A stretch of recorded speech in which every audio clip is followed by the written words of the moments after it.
Tut, çək. Baxın əzizlərim, demək göbələk, qızarmış toyuq döşü, bir də soğanını qarışdırdım. 100 qram smetana, 100 qram mayonez, duz istiyot, qəşəng vurursunuz. Duzu az olsa, sonradan yenə əlavə eləyə bilərsiniz, yəni zövqə görə. Qəşəng belə qarışdırdım. Smetana, mayonez vurdum qızlar.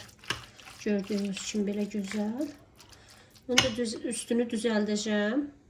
Qaşıqla indi. Çox gözəl olub, həqiqətən gözəl olubdur. Siz də hazırlayın.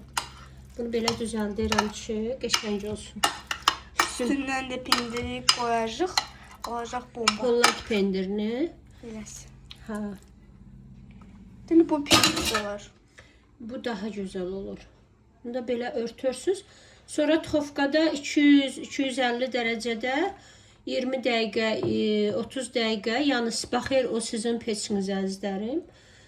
Pendir əriyəndən sonra biraz başlayır, içindən də görürsünüz ki, yağ qaynamağa başlayır. Əsas odur qəşəng pendiri ərisin. Ondan sonra, aha. Belə gözəl. Pendir əriyənə kimi saxlayın, sonra çıxardım. Doğrayın, nuş eləyin əzizlərim. Bu arada Çox dadlıdır. düyümü də suya qoymuşam, duzlu suya. Aşqaramızı hazırdır. Axşam da düyümü dəmləyəcəm. Bayram süfrəmizi açacağıq.